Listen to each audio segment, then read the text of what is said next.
Um novo conceito de lazer no coração da Serra Gaúcha. Termas Clube Parque das Águas, com parque indoor.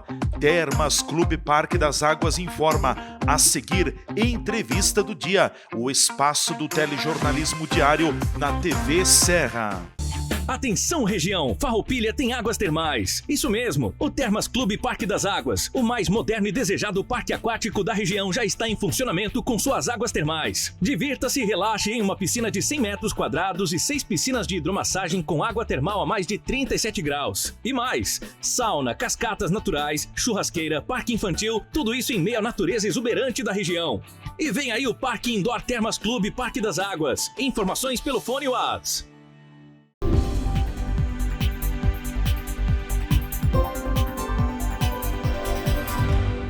Amigos da TV Serra, quero saudá-los, cumprimentá-los. Olá, tudo bem? É uma grande alegria. Estamos juntos, passaremos a ficar juntos a partir de agora aqui na nossa entrevista do dia, no telejornalismo local, os assuntos do momento, o cotidiano de Farroupilha em pauta, em evidência. O que é daqui você vê por aqui, na minha, na tua, na nossa TV, a TV da comunidade de Farroupilha. A entrevista do dia tem o patrocínio do Termas Clube Parque das Águas, um novo conceito de lazer aqui no coração da Serra Gaúcha. Agora você pode ir para as águas termais sem ter a necessidade de sair de Farroupilha. Vá conhecer o Termas Clube Parque das Águas aqui em Farroupilha. E claro que na época do verão também tem toda aquela estrutura das piscinas externas muito especiais. A nossa entrevista do dia nos canais 26 e 526 da NET Claro, região cobertura Farroupilha, também agora no horário das 19h30, então de forma inédita no Facebook TV Serra Farroupilha, ainda tem o nosso canal no YouTube TV Serra Farroupilha, o Instagram e também o nosso site www.tvserra.tv.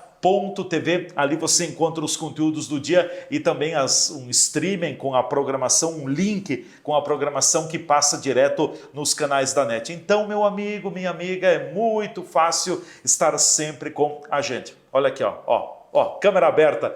É Natal, estamos nos aproximando do Natal, faltam menos de 30 dias para o Natal. O Natal vem chegando, o nosso estúdio passa a partir de agora também a ter a árvore de Natal, gentileza da Toque de Classe, dá um toque a mais, trabalha com a decoração natalina, dá aquele requinte no seu ambiente. Você não montou ainda a sua árvore de Natal, a sua decoração natalina? Vai por mim, chama a Toque de Classe, porque a Toque de Classe é especialista. A dona Nícia Kunzler, com toda a sua equipe, são especialistas. Toque de Classe, o toque que falta para a sua decoração de Natal ficar ainda melhor, ficar exuberante e lhe proporcionar toda a magia que a data também traz consigo. Bem, é nosso convidado aqui nos estúdios, o Gilmar Luiz Signori, o Gili, engenheiro civil do nosso município, e o Gili é daquelas pessoas que a gente sempre tem uma facilidade de ter um diálogo, um papo aberto, direto, porque ele conhece, tem posicionamento sobre a grande maioria dos assuntos. Gili, prazer te receber aqui, bem-vindo, tudo bem? Obrigado, Leandro. Me desse um crédito a mais, não tem o Luiz, mas vamos fazer... Ah, não tem? Ah, desculpa, então é Gilmar Antônio Signori. Perdão, é só Gilmar Signori puro. É puro? Puro. Ah, não tem, perdão. O Signori tem a tradição de ter só dois nomes. O nome e o sobrenome, né? Não tem nome composto. Mas tem umas exceções. O Luiz, que é o meu irmão, outro engenheiro, esse é Carlos. Ah, é Carlos. Faltava homenagear o meu avô materno, que é o Carlos Crócoli, né? Sim. E aí essa é a notícia que você tem. Mas olha, eu agradeço a oportunidade de estar aqui de volta já com os nossos espectadores, que são nossos conhecidos já. E aí, me conta, eu sei que você me contava aqui antes de começarmos a entrevista também, de entrarmos no ar, você esteve há pouco tempo, há poucos dias, também num período de descanso lá pelo Nordeste. Como é que está o Nordeste?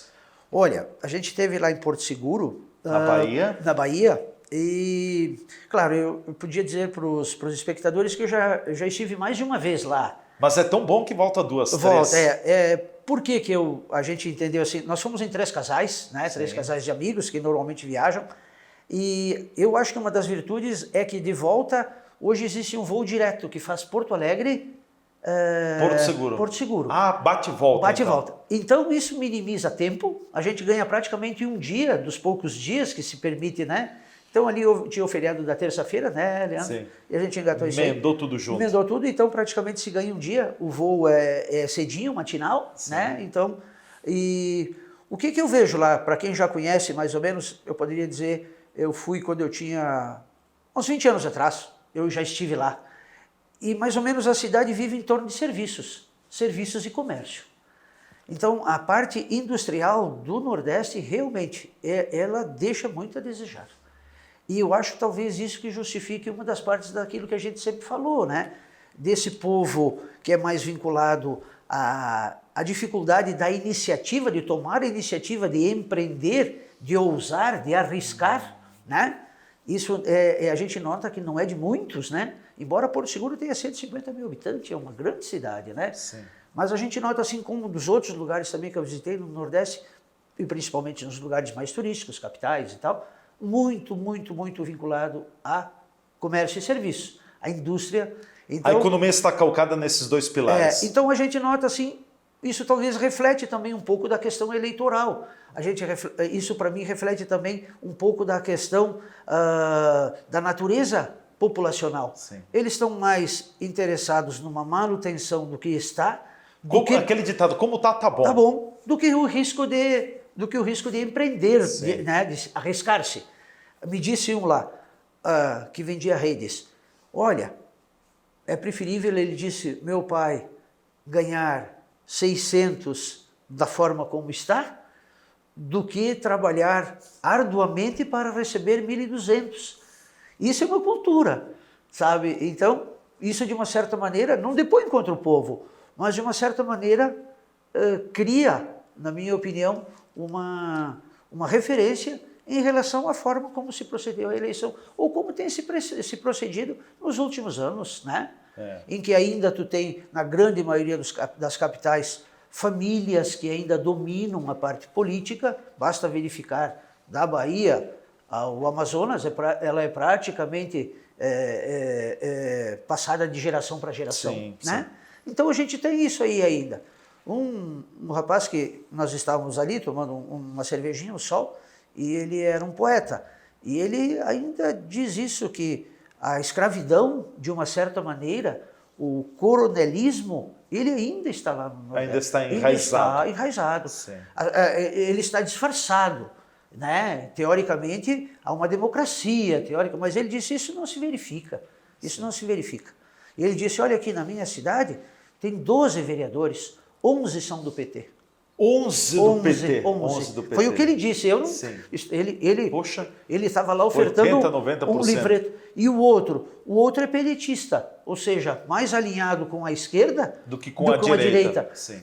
De formas que eu entendi aquilo como, ele estava me dando como notícia. Nossa, estamos lá 2.500 quilômetros, eu não conheço a realidade da cidade. Mas isso denota, talvez, a forma como a eleição se sucedeu. Se sucedeu. Bom, eu quero entrar nesse assunto da eleição, estamos aí completando quase 30 dias também do resultado do segundo turno. Como eu dizia, o segundo turno teve um resultado que foi um chamado curto-circuito, porque ele foi muito próximo, uma vantagem pró-Lula de 2 milhões e um pouquinho mais de 2 milhões e 100 mil votos de diferença ante o Jair Messias Bolsonaro. Bom, ainda no domingo do segundo turno começaram protestos, obstrução de rodovias, depois naquela semana cresceu bastante, o Bolsonaro demorou para se manifestar, os protestos ainda continuam em frente aos quartéis, aqui em Caxias também agora reduziu um pouco, mas nos grandes centros, o Comando Militar do Sul, o QG do quartel-general lá em Brasília continua com mobilizações na frente, aqui na nossa 122 também tem voltado, sobretudo no período da noite, o pessoal colocando fogo na pista, obstruindo a pista por algumas horas também. Tivemos questionamentos por parte do partido do presidente, do PL, com relação ao resultado do segundo turno, pedindo anulação de votos, de um X de urnas lá. O Brasil vive um clima de insegurança, de instabilidade. Não dá para dizer o que vai acontecer amanhã, o que vai acontecer semana que vem, no mês que vem. Enfim, eu queria uma leitura tua desse processo, joguei todas estas informações, é um emaranhado de acontecimentos também. Quem diria que a gente passaria por uma situação tão difícil, né, Geli? Pois é. Vamos falar um pouquinho sobre as urnas eletrônicas. É uma parte que eu, como engenheiro, poderia ser mais sabedor a respeito dessa parte vamos dizer assim, da parte de programas, de softwares e tal. Eu não me considero um expert. Agora, independente do resultado, eu faço às vezes um paralelo, Leandro, com a maquininha do cartão. Se a maquininha do cartão te fornece o resultado da tua compra, o comprovantezinho, o comprovante, não é crível que para melhorar o sistema, se ele é dito seguro e moderno, não se pudesse fazer isso. Essa é uma das questões que eu coloco. E se esse sistema, como se comenta, que hoje existem bancos financeiros virtuais que dão plena segurança, e a urna fosse um paralelo a isso, tão segura, por que o mundo não usa? Por que as sociedades mais desenvolvidas não usam? Isso é um dualismo que eu não consigo entender. Tenho dificuldade de entender. Porque, convenhamos, imaginar que num país como o nosso se conceba o resultado de uma eleição 3 horas depois do seu resultado, nossa, isso é uma evolução que o mundo deveria estar olhando para isso. Não é mais admissível que por um mundo virtual que se comunica de maneira global e virtual, a gente ainda tenha votos no papel. Sim. Eu também... Na chamada cédula. Né? Eu abomino isso. Isso é arcaico. Isso é arcaico. Né? Agora, se todo o problema de suspeição sempre foi isso, por que não evoluir para isso? É uma das perguntas que eu deixaria. Seria 100% seguro? Talvez não, Talvez mas não. mais sim do mais que... sim, claro. Né? Porque você fala, eu quero te dar um exemplo, agora você fala da questão do cartão, do banco, né? E olha lá, eu vou citar algo que aconteceu comigo nesse ano. Eu tenho um cartão de crédito com um banco público, vou levar o nome do banco, né? Certo. Bom, aí tu vai administrando, sabe? O que tu compra, né? Mas gastei X, não sei o quê. Vem a fatura o dobro. Não, mas para lá, será que eu comprei? Aí fui ver os extratos, né? Entrei no aplicativo, fui ver os extratos. Uma compra lá de quase R$500 feita em Florianópolis. Eu não viajei a Florianópolis. O que aconteceu? Meu cartão foi clonado. O meu cartão do banco. Certo. Então, ele é vulnerável também. Tem diversas formas da gente proteger, enfim, mas 100% de proteção não existe. Então, não estou levantando dúvidas com relação à urna. Eu pergunto. Alguém pode responder. A urna é 100%, a urna eletrônica é 100% segura? E o que deu para ver? Um embate exatamente entre os detentores disto, do sistema eleitoral, vamos chamar TSE, Sim. batendo o pé numa questão que eu acho que pode evoluir e agradar gregos e troianos. Por que não fazê-lo? Nós temos um sistema de informatização no país dos mais modernos do mundo, verdadeiras cabeças privilegiadas. Olha, se dissesse assim, não, este ano ainda foi desta maneira, mas na próxima eleição nós teremos urnas dessa natureza, acalmaria todo mundo. É que da forma como está sendo colocado, com respostas imediatas a respeito de qualquer ação que... Parece que nem se estuda. Já está a resposta. Não, é assim. Sim. Como numa situação pouco democrática. Né? A suspeição que foi lançada, não houve um conjunto de considerandos que disseram assim, fiquem tranquilos, eleitores do partido X, por todas essas questões, nós temos convicção plena de que não há necessidade de recontagem, não há necessidade de anulação, não, simplesmente dito, não, rejeitada a demanda, sim, multa de X valor. Quase 23 milhões. 23 milhões. Isso, claro, eu penso que isso não é democrático.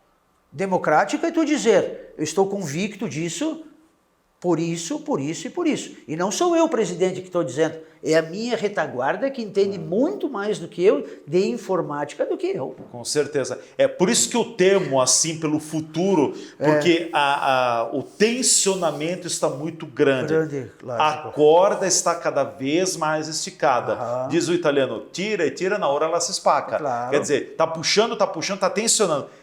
nós estamos na iminência de ter uma ruptura, de ter uma quebra, pode quebrar essa corda, pode quebrar isso. O que vai acontecer? Não sei. Então, eu acho que tá faltando, assim, eu concordo com o teu posicionamento também, que pelo menos acolhe, pelo menos estuda, mas parece que o TSE e o Supremo Tribunal Federal, a gente tem que se ajoelhar e dizer amém, mesmo não concordando. Não, vamos argumentar, é isso, né? Sim, sim.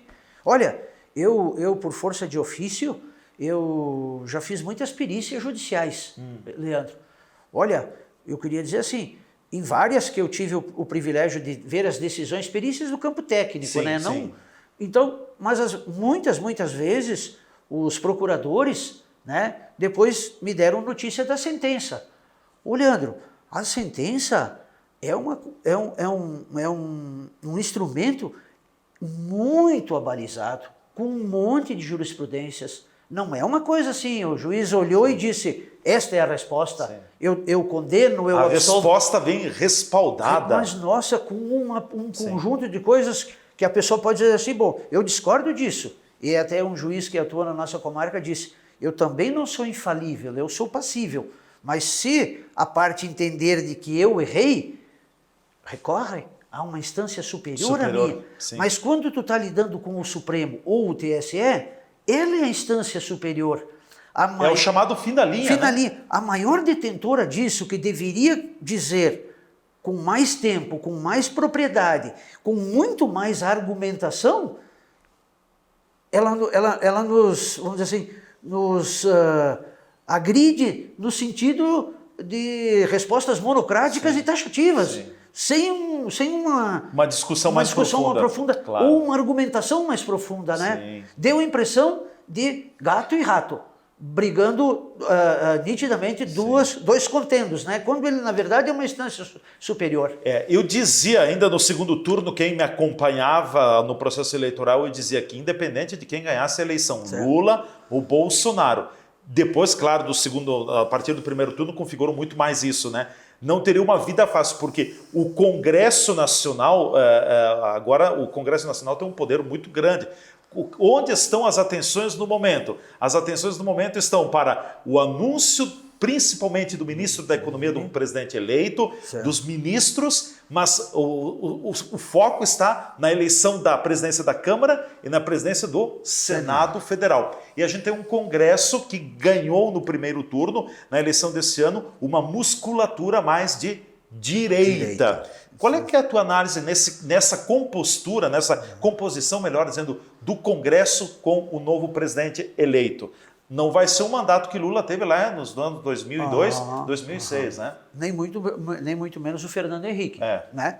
O que eu penso disso aí, e que talvez me dê uma sensação, vamos dizer assim, que me mantenha equilibrado, né? Sem ter uma preocupação, mesmo se eu fosse de direita ou se eu fosse de esquerda, é o equilíbrio de imaginar um Congresso mais conservador, menos venal no sentido de pender para o lado que às vezes interessa mais, com moeda de troca, que a gente sabe que historicamente os nossos deputados trabalham muito, não que eles se vendam, né, espectador, como é que eu diria que é a venda? Através de verbas parlamentares para as quais uma democracia, ou vamos dizer assim, uma república não deveria, o deputado não deveria ter acesso a nenhum tipo de verba parlamentar ou dinheiro. Não é função precípua do legislativo atuar dessa maneira. Uma das nossas grandes distorções, na minha forma de ver, e que atribui ao deputado esse tipo de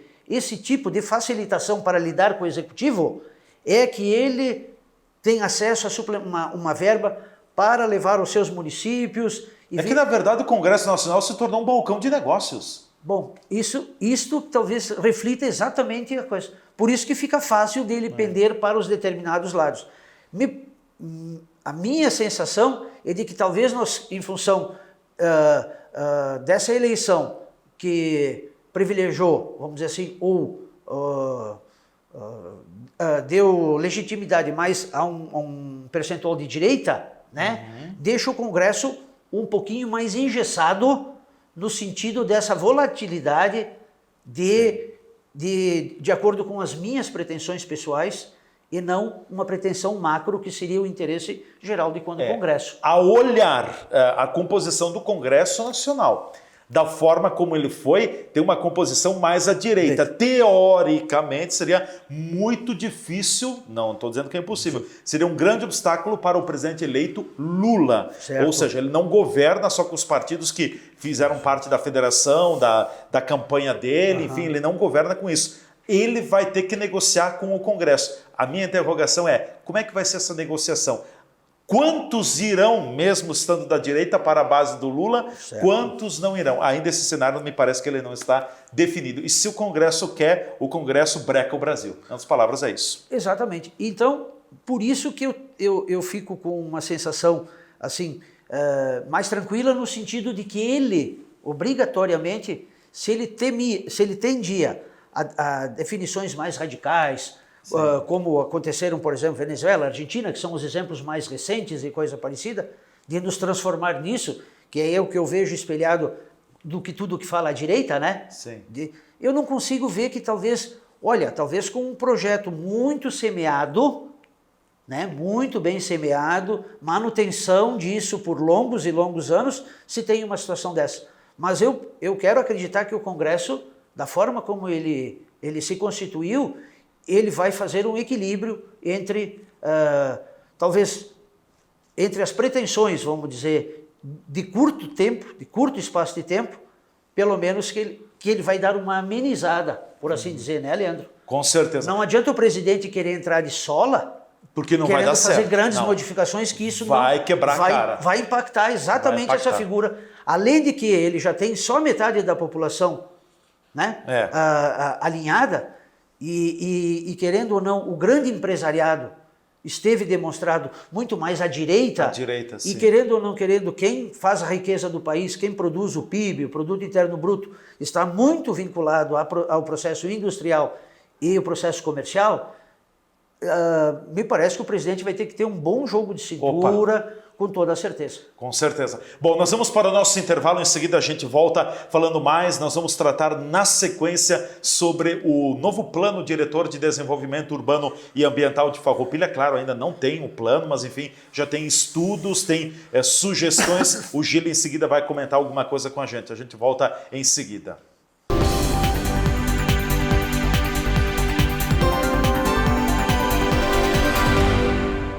Atenção região, Farroupilha tem águas termais. Isso mesmo, o Termas Clube Parque das Águas, o mais moderno e desejado parque aquático da região, já está em funcionamento com suas águas termais. Divirta-se e relaxe em uma piscina de 100 metros quadrados e 6 piscinas de hidromassagem com água termal a mais de 37 graus. E mais, sauna, cascatas naturais, churrasqueira, parque infantil, tudo isso em meio à natureza exuberante da região.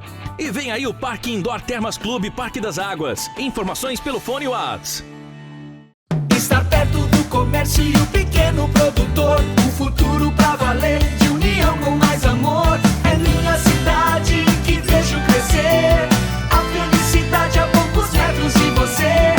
Valorize o que é daqui, Farroupilha caminhando pro futuro mais feliz. Viva Farroupilha, viva e descubra Farroupilha. Uma iniciativa Cindy Lojas Farroupilha. A Borfar Seguros tem tudo o que você precisa para ter uma vida segura e tranquila. Aqui você encontra todos os tipos de seguros para proteger seus bens e seu patrimônio. Nossa equipe é altamente preparada para lhe oferecer o que tem de melhor no mercado. E além da linha completa de seguros, a Borfar também tem linhas de financiamentos e de consórcios. Venha conversar conosco e juntos iremos buscar sempre o melhor para você. Borfar, Avenida Júlio de Cacilhos, 1325 Centro, fones 2628-2200, WhatsApp 54991469446.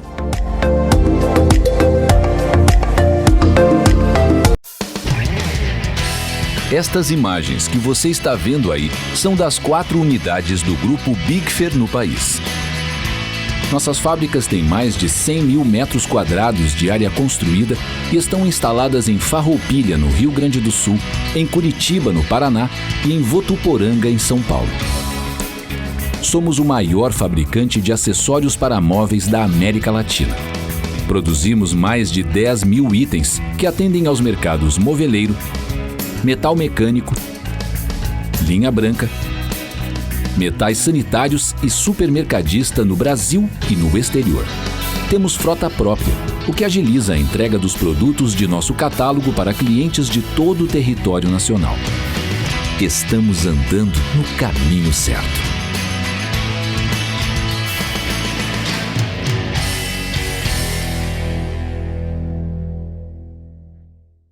A Bitcom é mais que conexão na fibra, é experiência. Contratando os planos de 360 ou 240 MB, você embarca em uma aventura por mundos cinematográficos. São filmes, séries e desenhos online grátis para aproveitar com toda a família. Além de instalação isenta, sem fidelidade e sem consulta de crédito. Prepara a pipoca e nos chama no WhatsApp 0800 643 36590. Bitcom, internet de verdade. Existe o consumismo e o consumo consciente. Existe o individualismo e a cooperação. Para tudo existe alternativa. Nós somos o Sicredi, uma alternativa que alia suas necessidades financeiras com a economia local, a educação e o desenvolvimento das regiões em que atuamos. Que valores tem o seu dinheiro? Escolha o Sicredi, onde o dinheiro rende um mundo melhor.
Conheça o Círculo Operário de Farroupilha. Estamos presentes na vida dos farroupilhenses desde 1945, com uma associação beneficente de caráter assistencial, sociocultural e sem fins econômicos. Nosso foco está na área da saúde e bem-estar. Para você, o Círculo reserva um plano de benefícios incríveis.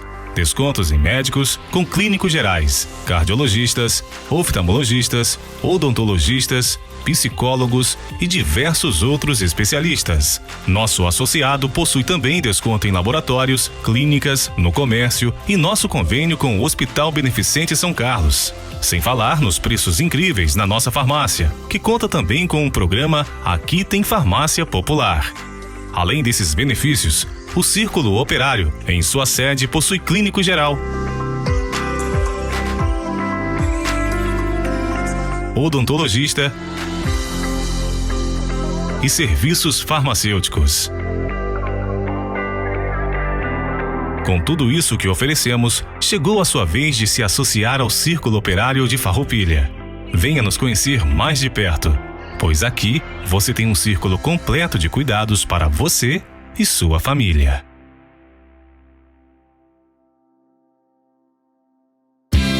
Olha quem chegou, chegou pra alegrar. Farroupilha agora tem preço baixo, Vantajão Atacado, ao lado da Colombo. Vem pro Vantajão.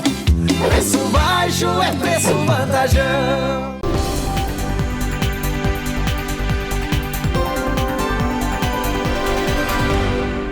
Já estamos de volta aqui pela nossa TV Serra com a entrevista do dia, telejornalismo local, os assuntos do momento, o cotidiano sempre em pauta, em evidência, com o patrocínio do Termas Clube Parque das Águas, um novo conceito de lazer aqui no coração da Serra Gaúcha. É em Farroupilha. Aguarde, porque vem aí o Termas Clube Parque das Águas Indoor, projeto que vai te surpreender. Isso mesmo, em Farroupilha. Nosso convidado hoje, o engenheiro civil Gilmar Senhores, sem Luiz no meio agora tá tudo certo.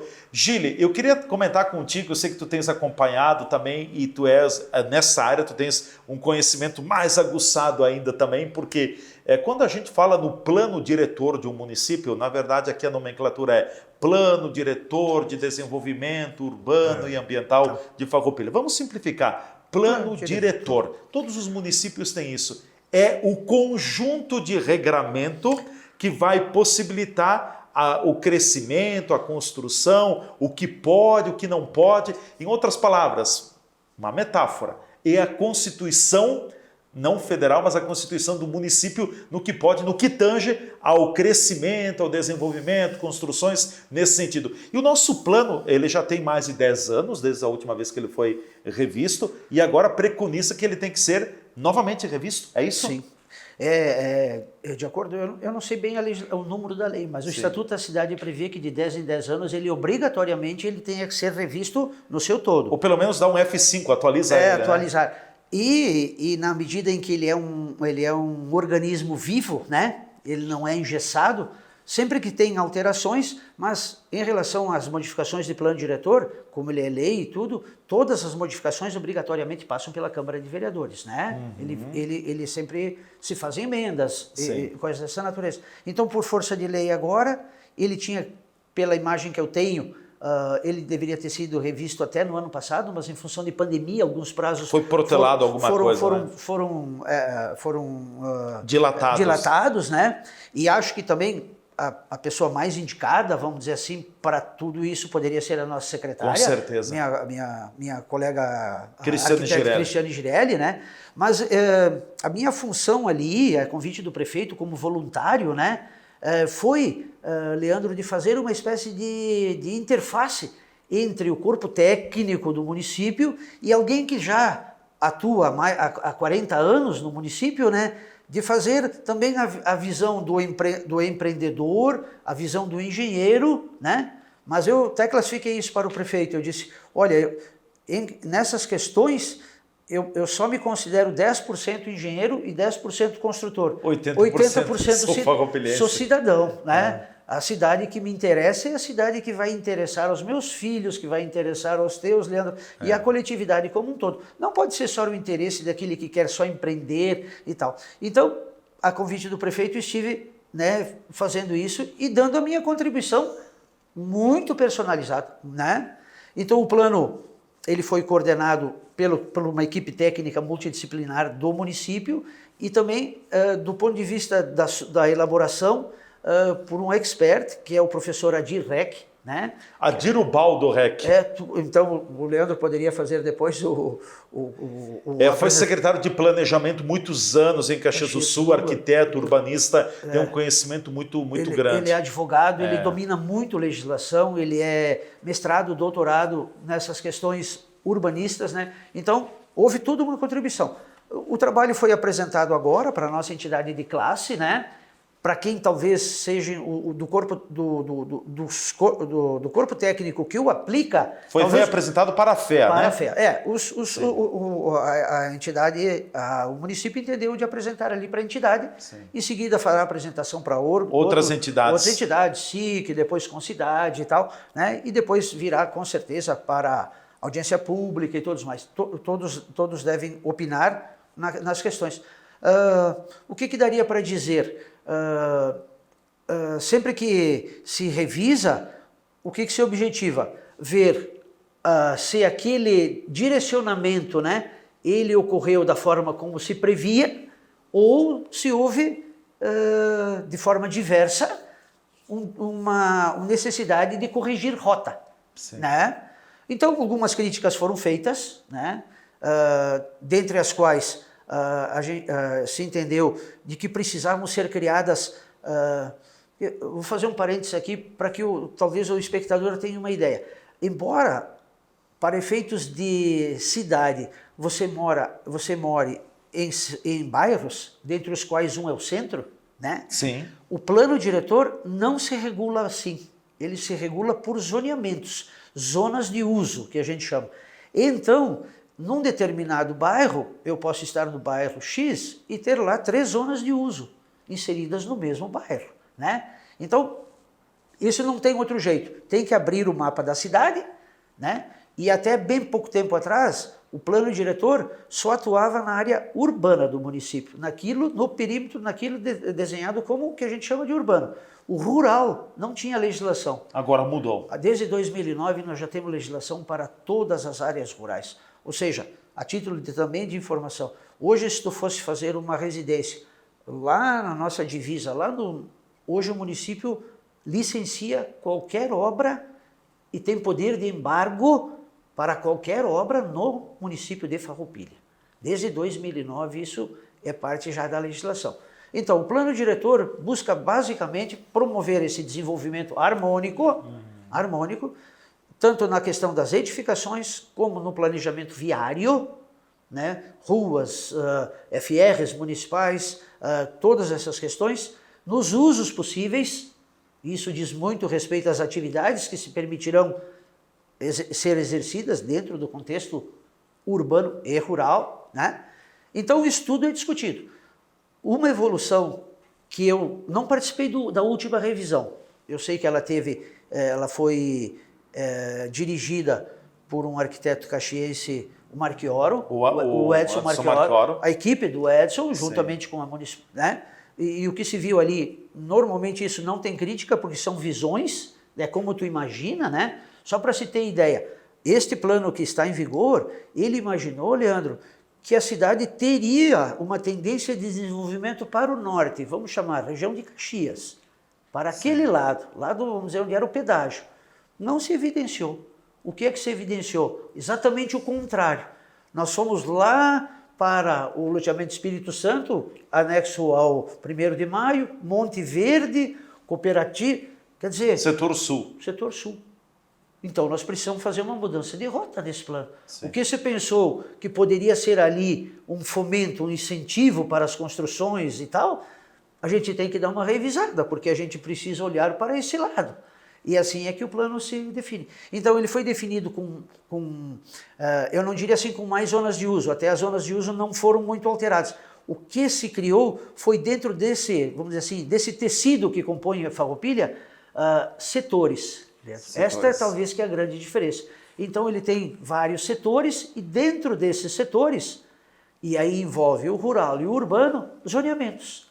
Então ele parece um pouquinho mais complexo na sua aplicação, mas do ponto de vista técnico, não é. Porque no momento em que tu tiver o teu terreno, né, e tu tiver acesso, eu vi lá eles falando uma palavra muito legal, que é apropriar do sistema. O sistema vai estar à disposição. Então, no momento em que tu, Leandro, tiver o terreno, número X da quadra tal, ele vai clicar e vai dizer, bom, o senhor está no setor X, zoneamento X, a sua capacidade construtiva é tanto, taxa de ocupação é tanto, e a partir disso o senhor tem ali um esboço da coisa. E em ato contínuo, este tipo de zoneamento, esse tipo de setor com este zoneamento, permite estes usos. Aqui se quer ou se fomenta que tenha estes usos principais. E assim é que vai ser feito. Então, é uma maneira que parece inicialmente que pode ser que... Mas o que se viu lá? O corpo técnico da FEA, que estava muito bem ali representada desde o presidente Alex e tal, e dos quais eu conversei depois, olha, a maioria teceu elogios. Por quê, Leandro? Porque foi feito pelo setor técnico do município, interdisciplinar, né? Foi feito com um processo de pesquisa, de avaliação in loco, né?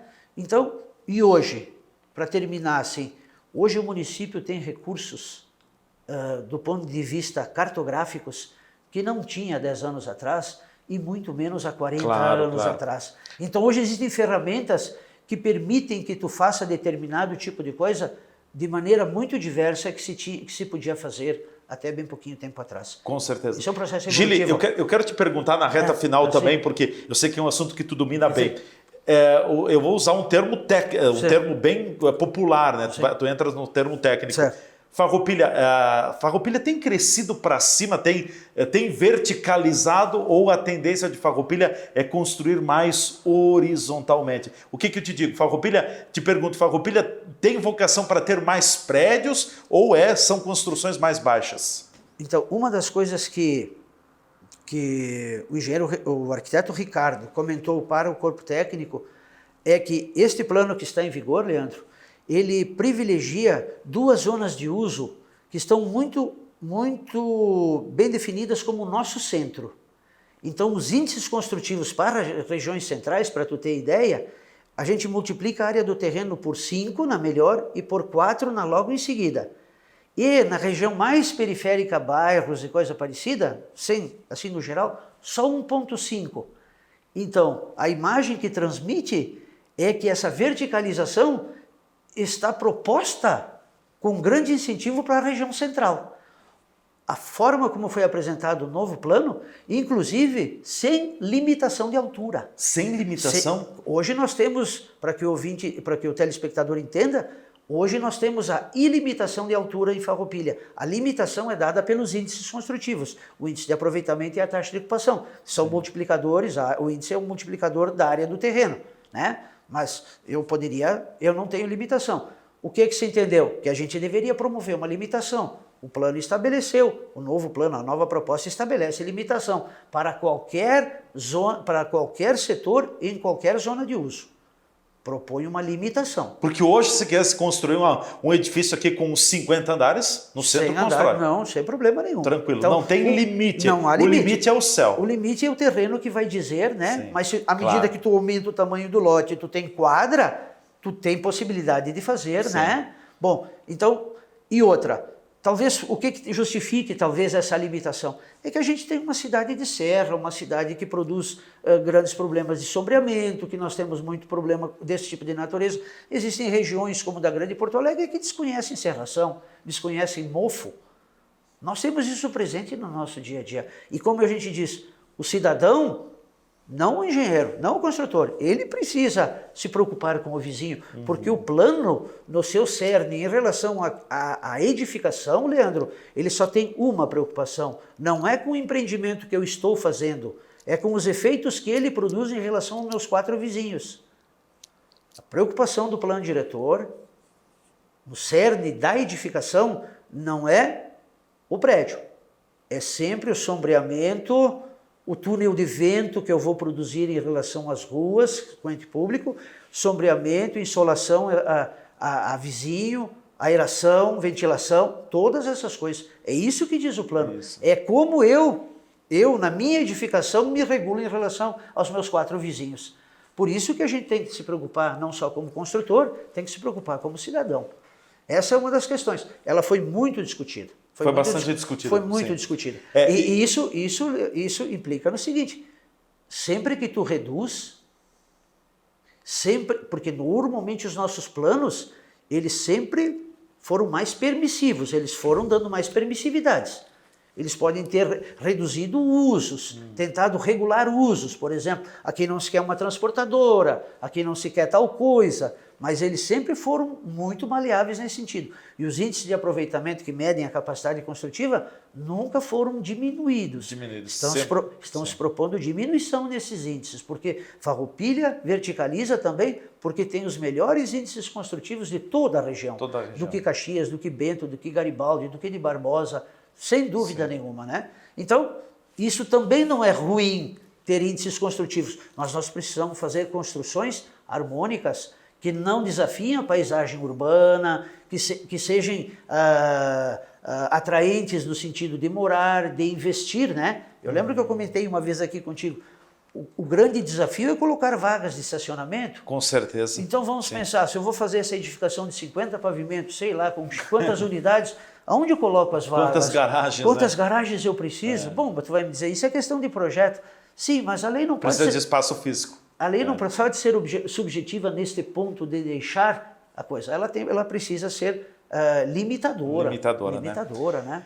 Gili, quero te agradecer, o tempo passou rápido, obrigado, a gente vai voltar a falar sobre esse assunto também. E recomendo até que tu, né, assim que tu puder, vou convidar a secretária. Cris, né, convida a Cris, ela participou muito, ela é assim uma pessoa, para mim pelo menos assim, faço esse reconhecimento público, né, porque ela está numa secretaria muito complexa, para-choque, como eu digo, né, no dia a dia, e aí uma das coisas que eu vejo assim sempre é a questão de que o secretário está ali muitas vezes para apagar incêndio quando não deveria ser a sua função. Né? A função devia ser uma função um pouco maior. E eu gostaria também, se tu me permite, Leandro, de fazer uma propaganda do teu patrocinador. Vai lá, fala. Olha, eu tive a oportunidade de conhecer, eu conheço o Célio. O Célio. Nossas filhas são muito amigas, né? Então eu queria desafiar... Olha aqui, ó, Célio, presta atenção, ó. Eu queria desafiar o farroupilhense a conhecer aquele complexo. Quando se sai daqui, é porque a gente realmente gosta, às vezes, de dar valor para o que é o que vem de fora, o que é do outro. Mas eu desafio o farroupilhense.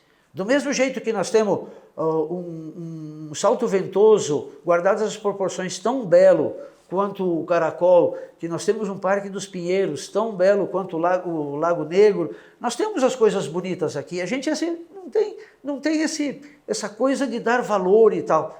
Eu tive a oportunidade de fazer um trabalho profissional para o Célio, tendo os nossos filhos amigos, e conhecer o complexo. Olha, eu me curvo, Célio, e te faço um elogio público aqui. Está fazendo uma coisa mas extremamente grandiosa que me merece todo o elogio. E o farroupilhense deve... Tem que conhecer, deve aceitar o teu apelo inicial. Vá lá conhecer. É verdade. Se o Gili foi para Porto Seguro no feriado da Proclamação da República, eu estive no Termas Clube Parque das Águas na tarde do feriado do dia 15. E olha, ainda tem muita obra acontecendo por lá. Gente, a água termal é quente, hein? Mas eu fiquei impressionado. Ela é quente.